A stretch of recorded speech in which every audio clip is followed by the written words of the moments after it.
I'd like to welcome to the lectern David CP, who's going to give the next speech of the evening, which I think is going to be a bit shorter than mine, he said. David has been a friend of ours for longer than I care to remember, and much of the conversations of the work that we do now, my brother and I started with a beer and David somewhere in Denmark. So David, please come up and address your audience. Thank you very much.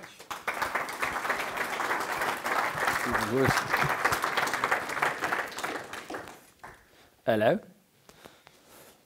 Yes, surprisingly enough to some, I actually make my money doing radio, which you can't hear with my microphone control.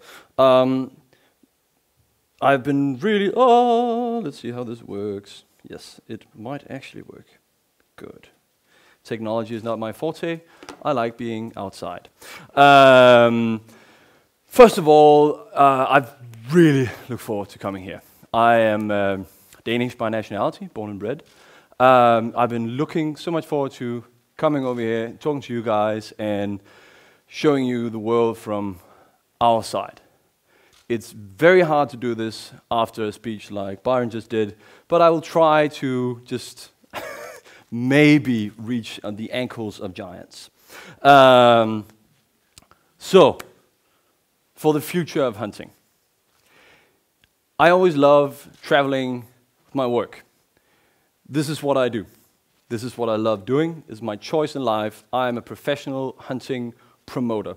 I have dedicated my entire life to make other people understand my passion and the importance that we keep doing this. Not just us, the Camo Brigade, the Tweed Army, but everybody on this planet needs to understand why keeping our culture alive and our way of viewing the world is important for keeping this world alive. So that's just my general sentiment of why I get up in the morning. I come from quite a different world. I come from a different culture. The Danish hunting culture and mentality is quite different. Let me just give you a few pointers. When I flew in this morning, I've always heard that in Denmark, we're this agrarian country where we run around these forests, semi-naked, dressed in wolf skins and with horns on our helmets and kill stuff. It's kind of true sometimes, but we're actually a very, very industrialized society. We're a tiny, tiny country with a very large voice. We're 5.6 million people, and as of now, we are 250,000 people who are permitted to go hunting, and 178,000 people who actively pay for their license every year. That's my reality. We are enough hunters in Denmark to change an election. This did not happen overnight. This has not been like this. We are more hunters right now than we were in the Stone Age, because there was about 5,000 people living in Denmark in the Stone Age. So that's pretty easy. But we've never been more hunters in Denmark than we are right now. So Danes are the happiest people in the world. I know you've all read that somewhere on the interwebs that you should never trust, but in this case, you can trust it. And I'm going to give you the positive outlook of what Byron was talking about, because we've actually won the war. Yes, that war that we're all talking about, how the hunting industry is going down, that we're not allowed to do this, that we're not allowed to do that, that we have to do all these tests, all these things that we're all super depressed about, as we should be. We should be pissed about this. We should be angry about this. And we were, so we changed it. To sum it up, the fight for the future of hunting did not start yesterday. It will not start tomorrow.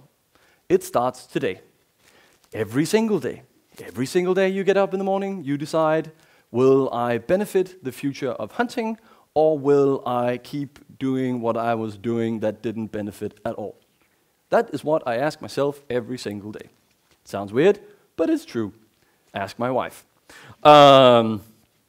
Yes, you have to turn off Facebook once in a while. The reason why I say this is that This fight is something that happens in the minds of people. What we do it hasn't changed the last 20 years in the mentality. It hasn't actually changed. Our culture is probably one of the last cultures that has preserved something that existed for the last, let's say, 15,000 years. Is that about right? So it's actually not that hard. It's everything else that changes. We just have to decide, will we change with it? Will we go quietly into the night? Or will we shout? And that's what we did in Denmark. Because we had the same problem you have right now in the 80s. When I grew up in the 80s in Denmark, being a hunter was not cool. Wearing a Barber jacket was smelly. Yes? It still is. But it's a good kind of smell, like a Labrador and a Land Rover. Everything British. Sorry. No. Growing up in the 80s, being a hunter was bad. What my dad did, my dad used to work on the oil rigs. He was never home. When he was home, we used to hunt. There's a very nice film about that. We're not going to show tonight. What my dad did is he decided that was wrong. His boys shouldn't be harassed in school because he was wearing a smelly jacket and he was a hunter. So he would do hunter's education courses for 7-year-olds. He would show up at my public school wearing full fatigues. You know, back then it was just like a full body suit. He would bring his rifle. He would bring some sort of dead animal, and he would, of course, bring the dog, because everybody focused on the dog. But he would bring a gun into a school, and we would talk, and this is not a rural environment. This is a big city environment. And the teachers were like, well, nobody's actually asked us about this before, and we don't have any rules. And having my dad there and talking to all these kids and inspiring them with his light and his passion and his great way of telling stories and the way that the kids behaved afterwards, that inspired me to say, well, we can tell this story. This is a good story. This is a real story. How you bring home the food, how you take care of your forest, how you give something back. It's a really good story. I work as a professional journalist. I'm a radio host. People call me up and say, I'm a journalist, I don't have a story, give me something from nature. And I tell them weird stories about all the stuff that we do in the community and what species are in season right now. And then they will write an article or do a TV show or whatever. And they're like, nature is awesome, we didn't know. This is professional journalists. They're all sitting around there. They're all wanting a story. If you don't give them the story, somebody else will give them the story. The RSPCA is a boring story because it's about guilt. Guilt isn't fun. Fun is fun. What we do is fun. It's a lot easier selling a positive story to people than a shitty story. Ask any politician. Yep. So, this film that we're about to show, the film that I am extremely honored to present, it's called Raw. The reason why it's called Raw is from the Kiwi tradition of going to New Zealand during the red deer raw. And how you do that is the and it comes from the fact that this majestic animal, this animal that we in a Scandinavian and Germanic culture identify with quite a lot, the royal stag. It doesn't take any shit from no one. It goes on the top of the hill and it roars until everybody else leaves. Or it will fight them and fight them and fight them and fight them until it dies, or it kills the bastard. That is what it's about. And in Denmark, we have not been allowed to hunt this majestic, magnificent animal like we've done for 15,000 years with a bow for about 30 years. They banned it in 40 years. They banned it in 68. Like they banned it in Britain. You remember when they banned bow hunting in Britain? What year was that? A long time ago. You actually don't remember when they banned bow hunting in Britain. Shame. Shame. Remember what weapon built this great nation? Remember who gave you that weapon? Yes, Norway, Sweden, Denmark, we were all built on the longbow. Then we brought it here. Great weapon. We should honor this tradition. And we've done that in Denmark. We fought tooth and nail to reintroduce bow hunting in Denmark. We managed with the roebucks in the 90s, but then someone decided that you apparently can't kill anything that's bigger than a roebuck with a bow. I think someone should tell that muskox that's hanging on my wall. So, in Denmark, we have bow hunting. We have 3,000 bow hunters fighting the government every single year since 1968. But we weren't allowed to hunt red deer. So Ulrich, who's sitting there, young, very nice specimen of the Danish population, speaks fluent Australian. We decided, him and I, that we would go to New Zealand and tell these bastards that, of course we can. We were going to do this, we were going to tape this, and then we were going to show it on national television. Because, excuse my French, fuck you.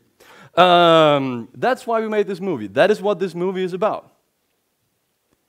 And I won't say if it worked, but let's just say that when we aired this on national television, do you know how much hate mail we got? Do you know how many positive notes we got from non-hunters who are like, yeah, how can we do that? That is awesome. That brings some passion and some meaning into our lives, not just running a stupid marathon. That's actually just running in circles. It's an incredible waste of time. I'm living proof. We got tons, and it was great. And Ulrich got invited back to talk about this movie. I didn't get invited because I have a face that's great for radio. This just shows that people want this story. They want the positive story. They want your story. And don't ever give them the alternative to say no. So I've just summed up quite short how we've done this. How did we change the mood in Denmark from a hunting negative view all through the 90s to the 2000s to now, where being a hunter, if I walk into a bar and tell a person that I'm a hunter in Copenhagen, chances are that I will have about 3 to 4 clients for my hunting school when I walk out. Most of them will be women, not because of my looks. Good, what we done? Fight back. Every single time, fight back. We have to work proactively with legislation and organizations. Not just the hunting-oriented organizations. We have to work with everybody. We talk quite well with the Nature Conservation Association of Denmark, who are on paper anti-hunting. But when you're so many hunters, then they're starting to look, okay, well, that could actually be memberships. We would actually like to tap into that resource. How can we be a part of that? But we can only do that with positive vibes, not negative vibes. Good. Stand tall, be proud, speak up. I face my critics head on. I wear my camouflage in the street of Copenhagen. The problem about wearing camouflage in Copenhagen is everybody wears it. It's become a fashion item. I've started to wear my black leather jacket now because that stands out. And it's like the sea of camouflage hipsters. Could be worse, could be worse, could be blaze orange. People are actually wearing blaze orange who don't hunt. I kid you not. It's weird. Good. Seek out media opportunity whenever you can, but make sure that when you talk to the media, you know what you're going to say, you know how you're going to do it, and you know what story you're going to pitch. I'm a journalist.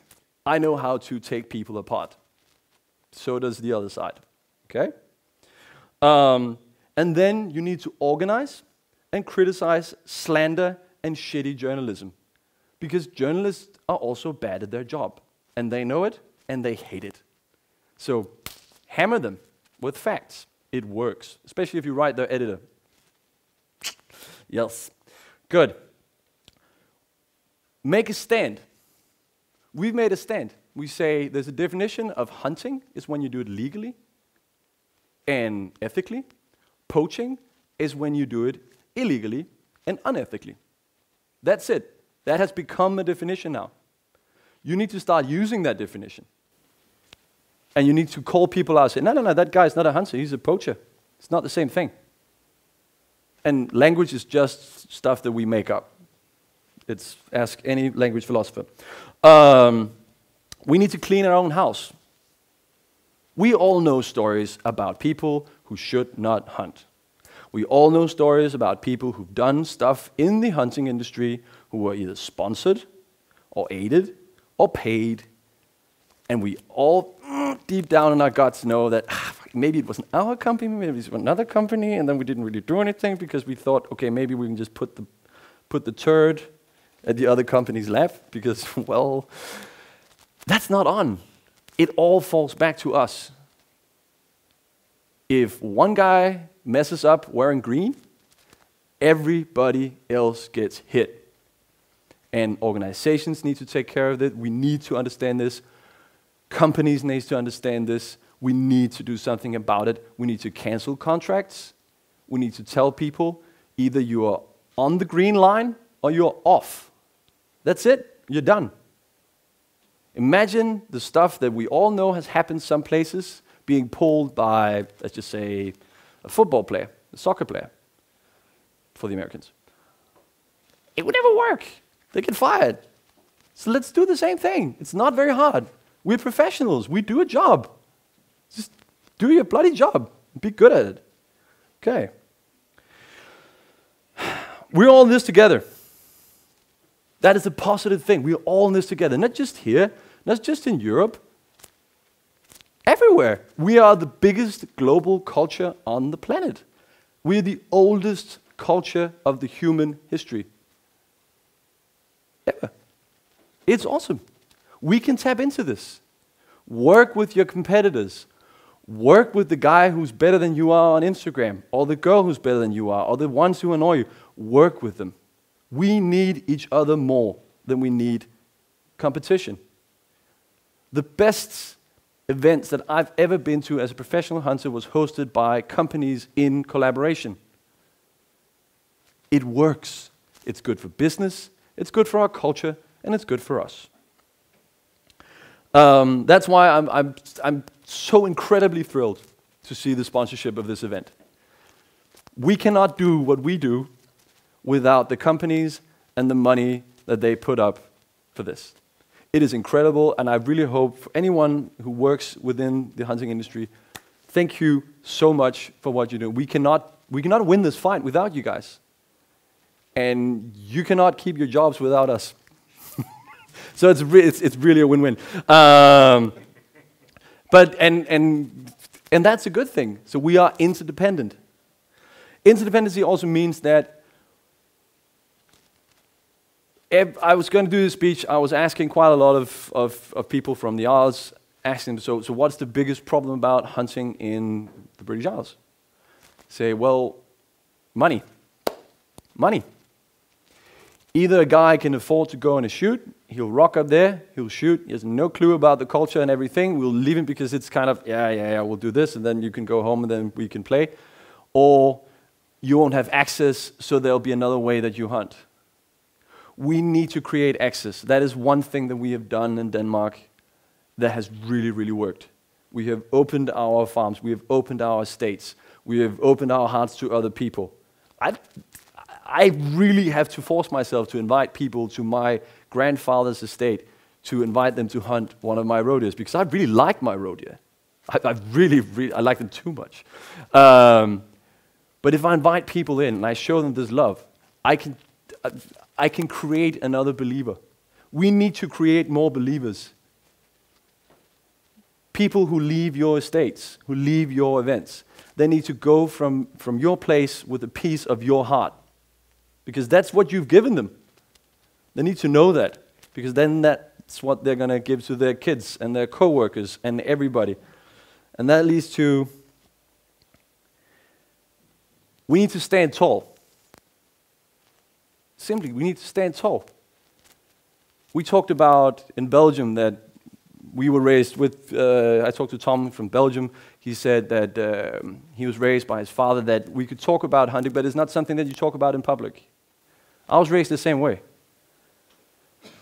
There's many things our dads have done right, our mothers, but that one is wrong. We should talk about hunting in public, because we are not wrong. To quote somebody who I quite admire, who's done quite a lot for my family, you might know him. I've tweaked a little bit. It's a very good speech in English. Just remember that we will fight them in the media. We will fight them in Parliament. We will teach their kids, inspire their chefs, bring their colleagues out for great day shooting. We will not hide and apologize, but we would fight for the future of our culture and our heritage with inspiration, courage, and conviction. We will not give up. We will never surrender. I have no doubt that we can actually do this and that we will win, because there is no alternative. Thank you very much.